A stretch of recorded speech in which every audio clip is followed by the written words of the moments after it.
So, hello everyone, how are you? I hope you all are good. You all are safe wherever you people are, okay? Chalo, very good. So, today, as you know, that we were discussing the chapter of science. Is it so? The second chapter of science, that is matter around us pure.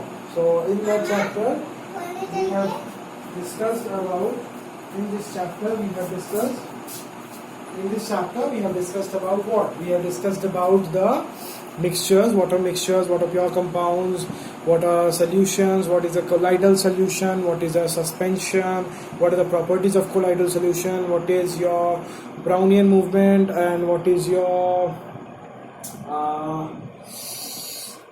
the properties of colloidal solution, what is dispersed phase, what is dispersion phase.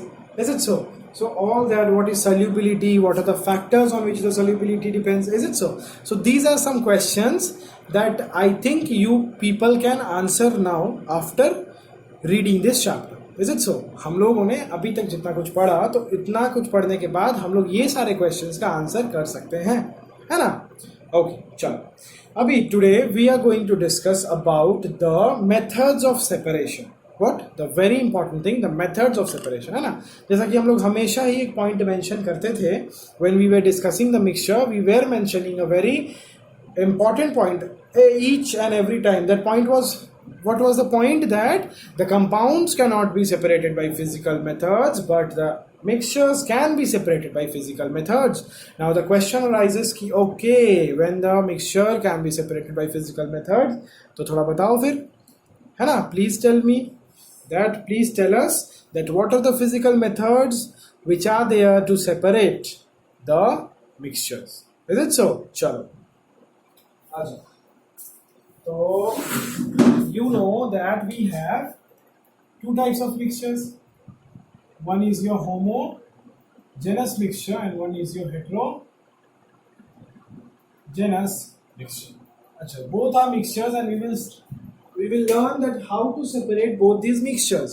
But फिर भी, if anyone will ask you that, tell me that which one is easier to separate, the homogeneous mixtures or the heterogeneous mixtures? बताओ, common sense लगाओ, क्या लगता है तुमको?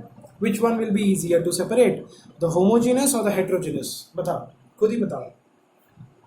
बोलो. Yes, you people are correct that heterogeneous is easier, है ना? क्यों? हेट्रोजेनस में क्या होता है कि वो यूनिफॉर्मली तो होता नहीं है, तो उसको हम लोग इजीली जो है वो उसमें से हम लोग जो भी है ना इम्प्योरिटीज, उसको हम लोग सेपरेट आउट कर सकते हैं, है ना? तो heterogeneous is easier to separate, है ना? This can be done by heterogeneous mixtures can be separated by very simple physical processes. ठीक है, अभी मे बी वन क्वेश्चन में अराइज, है ना? तुम लोग के सामने एक और क्वेश्चन आ सकता है, and the question can be कि sir what is the need to separate, है ना? जबरदस्ती झमेला करने का क्या जरूरत है ना? What is the need to separate sir, leave them, है ना? तो ऐसे नहीं होता है ना? ऐसा इसलिए नहीं हो सकता है क्योंकि हम लोग ये जानते हैं, we all know that we are dealing in science, we are dealing with particles, we are dealing with elements, we are dealing with compounds. So what we should know? We should know the characteristics, we should know the properties, we should know the features, we should know the property of element, we should know the property of compound, we should know the property of a mixture also. Is it so? We should know the property of an particle. Is it so? तो उस property को जानने के लिए हम लोग को ये जानना पड़ेगा कि एक जो mixture तैयार हुआ है ना? That mixture, what are the components of that mixture, है ना? What are the components of the mixture, and along with that, है ना, what are the properties of that component? क्योंकि जब तक हम लोग को ये नहीं पता चलता कि वो किस किस component से मिलके बना हुआ है, तब तक हम लोग उसका प्रॉपर्टीज जो है वो किस तरीके से रीड कर पाएंगे? क्योंकि अगर मुझे कंपोनेंट्स ही नहीं पता कि कौन से कंपोनेंट से मिलके बना है, तो हम लोग उसके बारे में तो कुछ नहीं बता सकते. तो हमको सबसे पहले ये जानना पड़ेगा कि उसका कंपोनेंट्स क्या क्या है, एंड मेरे को, है ना, we will have to separate the components, and after that what we will do, after that only, is it so, after that only we can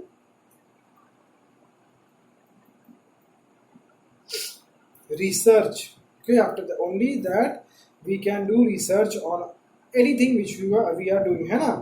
तो ये बात है ना, क्योंकि हम लोग सेपरेशन क्या करता है, क्योंकि separation makes it possible to study and use the component of a mixture, है ना। तो सेपरेशन कर देंगे तो जो भी कंपोनेंट है मिक्सचर का उसको स्टडी करना और उसको यूज करना, क्योंकि हमको उसका प्रॉपर्टी पता है तो उसको यूज भी हम आसानी से कर सकते हैं और उसको स्टडी भी कर सकते हैं। तो सेपरेशन इसलिए हम लोग करते हैं। तो अगर कभी कोई पूछा, इनकेस ओरल ही पूछेगा, इनकेस टीचर को कभी पूछ दिया, तो ऐसे रिटर्न में ये क्वेश्चन कभी नहीं आएगा कि Y separation is done.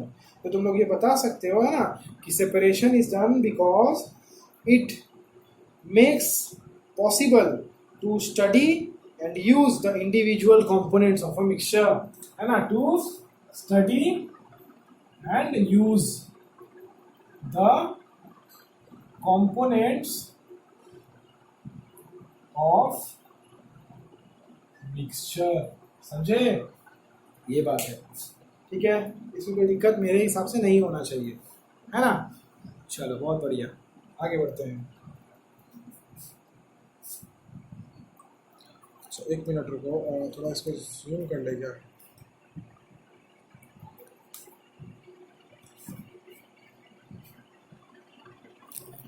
Wait.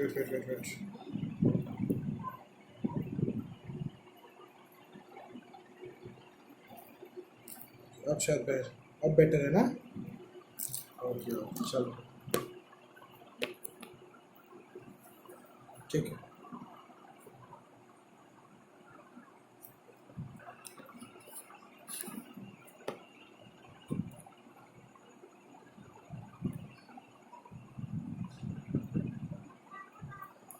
Okay चलो ठीक है। अच्छा फिर हम लोग आते हैं, सबसे पहले तो लिस्ट शुरू करते हैं सेपरेशन का, है ना। Let's start then. तो सबसे पहला सवाल ये आएगा तुम लोग से कि हाउ विल यू सेपरेट, ये कॉमन है, हाउ विल यू सेपरेट। सबसे पहले जो तुमसे पूछा जाएगा वो होगा how will you separate the coloured component from ink. How will you separate the dye from ink, है ना। जैसे मान लो कि कोई भी एक इंक होता है ना, ब्लू कलर का इंक, ब्लैक कलर का इंक, ग्रीन कलर का इंक। तो तुमको ये बात पता रहना चाहिए कि एक जो ब्लू या फिर ब्लैक या फिर ग्रीन कलर का इंक जो होता है ना, एक्चुअली वो सिर्फ ब्लू कलर कंपोनेंट से ही नहीं बना रहता है। ये बात तुम लोग को जानना चाहिए, दिस यू शुड नो। ऐसा नहीं होता है ना। तो वो 2-3-4 अलग अलग जो है वो कलर के जो है कॉम्पोजिशन से वो बना रहता है। तो अगर हमको वो जानना है तो हम लोग क्या करेंगे, हम लोग एक प्रोसेस करेंगे परफॉर्म, है ना। What is that process, and the name of this process is evaporation. The name of this process is evaporation, evaporation, ठीक है। The name of the process is evaporation. Okay अभी देखो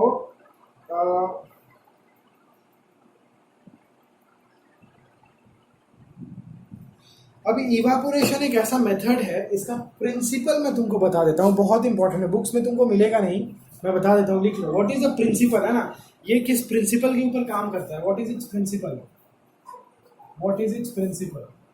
the principle is that it works on the principle that the volatile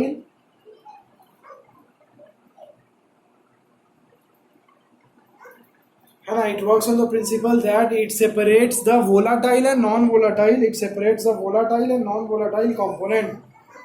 It separates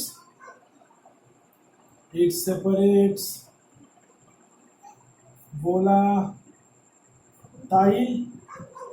and non-volatile components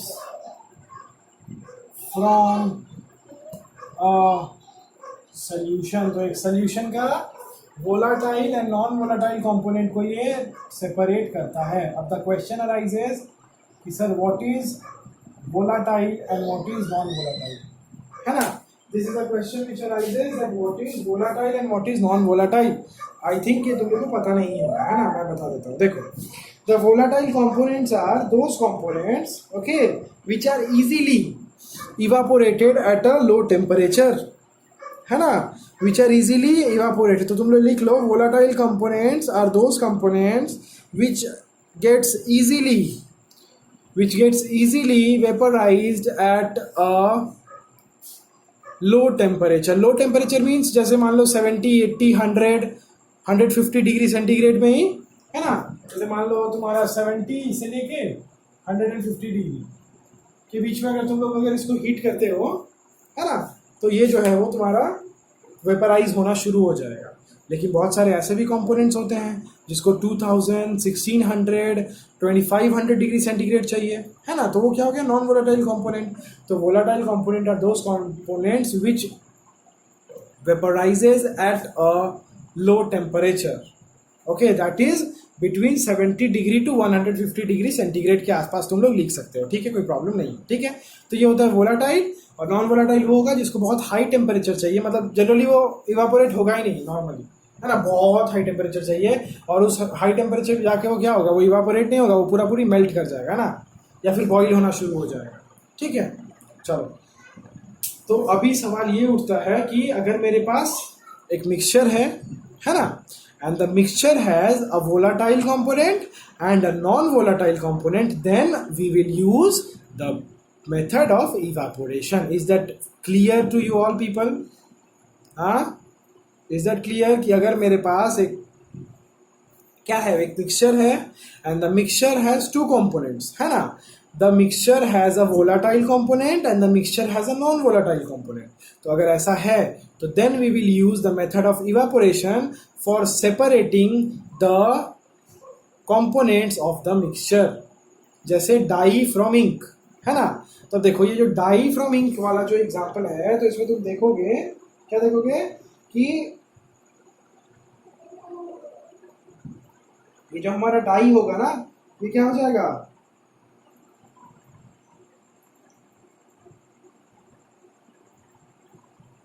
है ना। हम लोग ये देखेंगे कि हमारा जो इंक है वो धीरे धीरे इवापोरेट कर जा रहा है ना, डाई इवापोरेट नहीं कर रहा, इंक जो है वो धीरे धीरे इवापोरेट कर गया। मतलब इंक में जो वाटर था, लिक्विड था, और चूंकि इंक जो पूरा था, जैसे इसका सेटअप कुछ ऐसा है, तुम्हारे बुक में दिया होगा कि तुम्हारे पास एक बीकर है, इस बीकर के ऊपर तुम क्या लगाए, एक डिश लगा दिए, इस डिश में तुम इंक डाल दिए, है ना, इंक डाल दिए। अब ये इंक जो है, ये डाई, ये इंक कैसे बना है, कलर प्लस वाटर या फिर कोई भी लिक्विड सब्सटेंस। अब जब हम लिक्विड इसको हीट करेंगे ना, यहाँ पे वाटर ले लो, वाटर को हीट कर लो, है ना, हीट करोगे तो यहाँ से वेपर्स निकलेगा, वो वेपर्स क्या होगा, इस एवापोरेटिंग ग्लास को, इस एवापोरेटिंग ग्लास, देयर इज एवापोरेटिंग ग्लास, इस एवापोरेटिंग ग्लास को क्या करेगा, ये वाटर हीट करेगा इस एवापोरेटिंग ग्लास को, एज अ रिजल्ट ये इंक भी हीट होगा। और इंक जब हीट होगा तो डायरेक्टली हीट तो नहीं हो रहा है, तो इंक में जो लिक्विड कंपोनेंट है वो क्या हो जाएगा, वेपराइज हो जाएगा, और इसका डाई जो है वो बच जाएगा। और इस तरीके से हम लोग इसके इंक से लिक्विड को सेपरेट कर लेंगे और हमको डाई मेरा वापस मिल जाएगा। अंडरस्टूड, ये एक हो गया बात। तो ये सब बहुत इंपॉर्टेंट बात है, जो जो बोल रहे हो everything, each and everything should be written in your copy, एकदम बहुत इंपॉर्टेंट है, बहुत इंपॉर्टेंट है, ठीक है। चलो आगे बढ़ते हैं। सेकेंड एक एग्जाम्पल देते हैं कि सपोज कर लो dye is mixed with water. तो कलर को वाटर में अगर हम लोग मिक्स कर दिए हैं तो हम लोग कौन सा प्रोसेस करेंगे, इवापोरेशन करेंगे। अभी क्यों करेंगे ये तुम लोग हमको सोच के बताओगे, ये तुम लोग हमको सोच के बताओगे। एंड इन केस अगर तुम लोग नहीं सोच पा रहे हो कि क्यों करेंगे, क्यों करेंगे, क्यों करेंगे, कैसे होगा, तो तुम लोग हमसे पूछोगे। ये हम तुमको एक एग्जांपल दिए और उसके साथ साथ इस टॉपिक पे होमवर्क भी दिए, ठीक है ना, कि ये तुम सोच के बताओगे। हम लोग डाई फ्रॉम इंक देख लिए, अब वही डाई और वाटर को अगर हम लोग मिक्स कर देते हैं तो वहां से जो सोल्यूशन बनेगा तो उसमें हम लोग इवापोरेशन यूज करेंगे। क्यों करेंगे, इसके पीछे का रीजन तुम हमको दोगे। अंडरस्टूड, है ना। चलो बहुत बढ़िया। अब हम लोग आते हैं थर्ड एग्जाम्पल पे।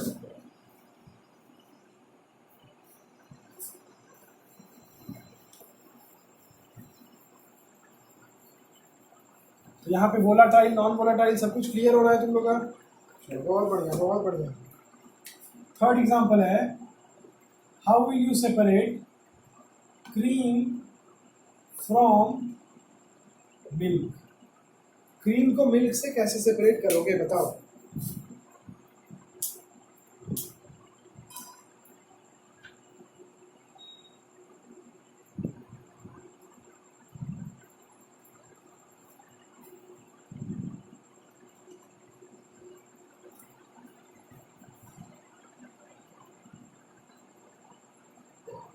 है ना।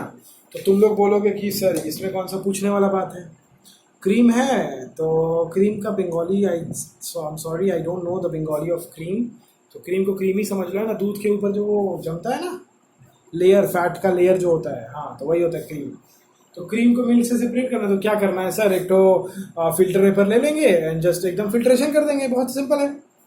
इसमें भी कोई पूछने वाला बात है ना, तुम लोग ऐसे बोल रहे हो, ऑब्वियसली सही बोल रहे हो तुम लोग, है ना। हम लोग क्या कर देंगे, फिल्ट्रेशन कर देंगे।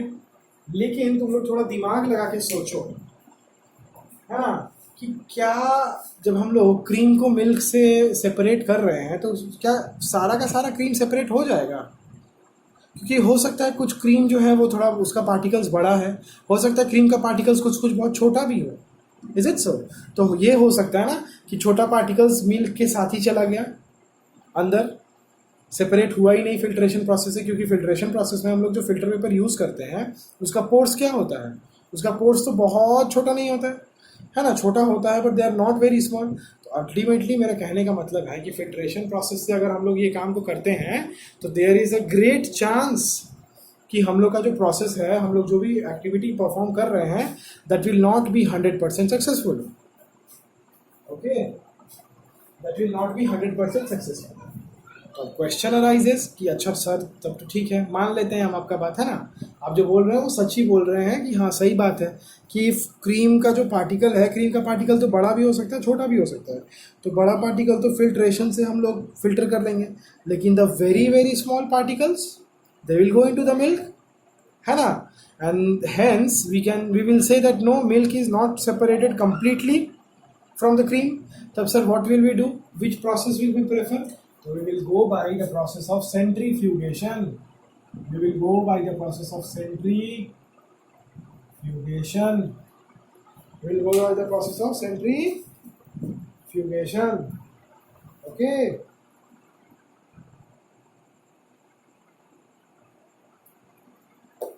अब इसका भी प्रिंसिपल लिख लो, इस मेथड का, इवापोरेशन का लिखे थे ना, इसका प्रिंसिपल लिख लो, लिखो principle, I am dictating the principle, write it.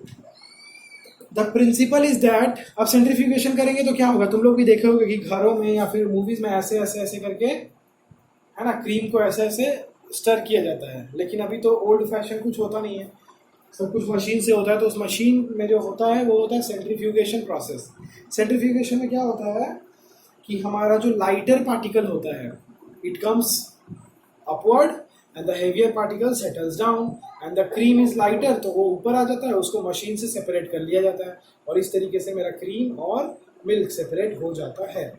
Understood? तो सेंट्रीफ्यूगेशन क्या हम सिर्फ क्रीम फ्रॉम मिल्क के लिए यूज करेंगे? नहीं ना। तो किस किस के लिए यूज कर सकते हैं ये तुम लोग लिख लो, इसके पीछे का प्रिंसिपल क्या है वो तुम लोग लिख लो। चलो I am dictating. The principal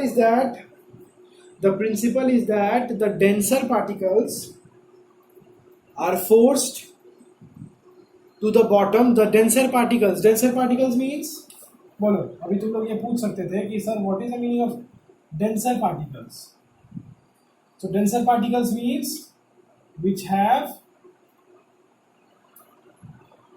high density, है ना। हाई डेंसिटी मतलब क्या होगा, ज्यादा मास होगा, मोर वेट, जो ज्यादा भारी होगा, है ना, हाइयर डेंसर। चलो, तो the principle is that the denser particles are forced to the bottom and the lighter particles stay at the top when spun rapidly. When spun, ये देखो स्पन, व्हेन स्पन रैपिडली, ठीक है, when spun rapidly. Understood? तो ये है इसके पीछे का प्रिंसिपल। अब इसका एप्लीकेशंस है, एप्लीकेशंस तुम लोग बुक से लिखोगे, ठीक है, इसका एप्लीकेशन तुम लोग बुक से लिखोगे। Minimum 4 applications you will have to write, space छोड़ दो, you will have to write its 4 application from book. You will have to write its 4 application from the book. इसके लिए स्पेस छोड़ दो, ठीक है। चलो अभी हम लोग आगे बढ़ते हैं एग्जाम्पल नंबर 4 पे। So what is the example number 4? That is, how will you separate kerosene and water? बोलो, केरोसिन एंड वाटर, ठीक है। How will you separate kerosene and water? Kerosene और वाटर को कैसे करोगे? तो अब यहाँ पे देखो, यहाँ पे एक नया कॉन्सेप्ट आता है, एक नया टर्म तुम लोग को आना है, सीखना है। वो नया टर्म मैं तुम लोग को सबसे पहले सिखाता हूँ एंड उसके बाद मैं तुमको होमोजीनस और हेट्रोजीनस नहीं, केरोसिन और वाटर का सेपरेशन करवाऊंगा, ठीक है। तो वो दोनों जो नया टर्म है वो तुमको थोड़ा बता दूँ। तो these two terms are used for liquid only. What are the terms? The term is miscible liquid and immiscible liquids, ठीक है। तो अब सवाल ये आता है कि ओ माय गुडनेस, अब ये क्या है सर? तुम लोग ऐसा बोल सकते हो ना कि सर इस चैप्टर में सिर्फ नया नया ही टर्म सब सुनते जा रहे हैं, मतलब आर पाচ্ছি না, है ना, আর ভালো লাগছে না। বাট কি হবে, ভালো লেগে কি হবে, है ना। দুনিয়া में যে জিনিস ভালো হয় সেটা ভালো লাগে না, যেটা ভালো হয় না সেটাই ভালো লাগে, है ना। This is the reality, is it so? হ্যাঁ, এটা ভালো লাগছে না যদি, তো দিস মিনস এটাই ভালো আছে, আর যদি ভালো লাগছে তো ইট ইজ वेरी गुड कि ভালো জিনিস ভালো লাগছে, है ना। चलो बढ़िया है। तो व्हाट आर मिसिबल लिक्विड्स? लिख लो कि मिसिबल और इमिसिबल का कॉन्सेप्ट कब आएगा? जब हम लोग दो लिक्विड को मिक्स करेंगे, जब हम लोग एक और दो, जब हम लोग दो लिक्विड को मिक्स करते हैं तो वहां से जो मिक्सचर बन के आता है,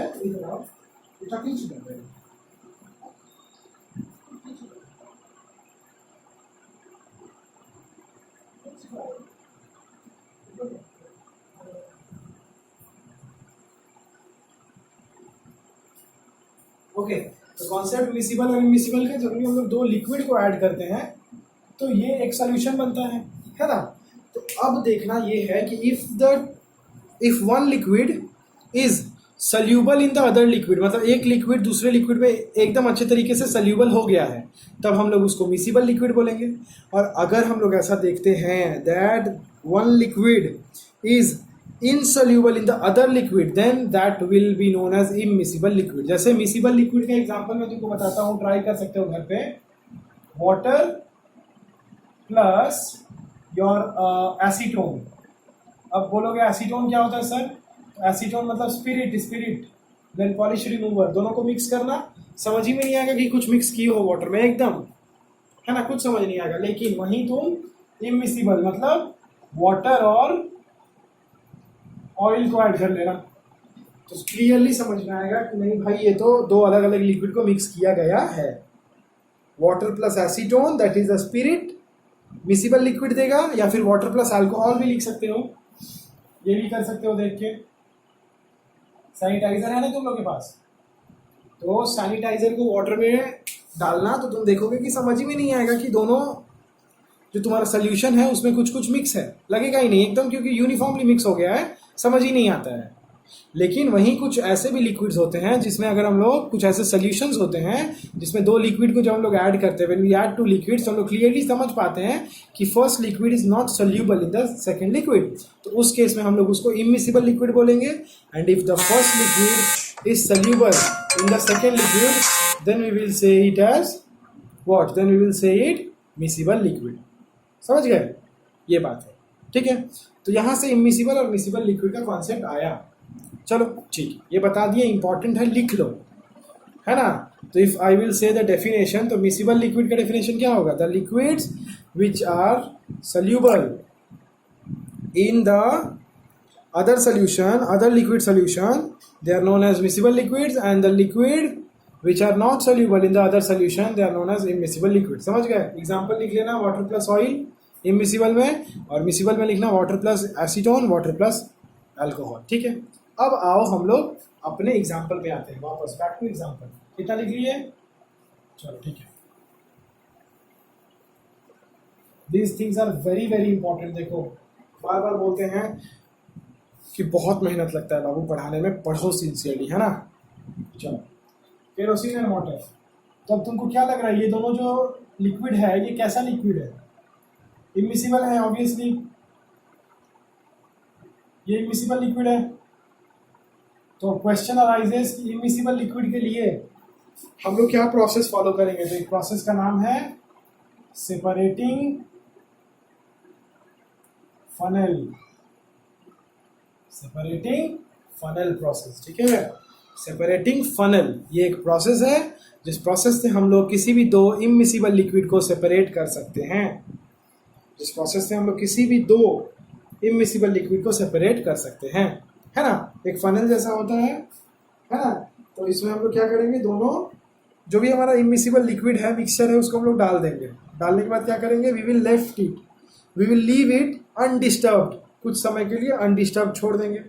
When we will leave it undisturbed, we can see that the liquid which is lighter, it will come in the upward direction, and the liquid which is heavier, it will settle in the downward direction.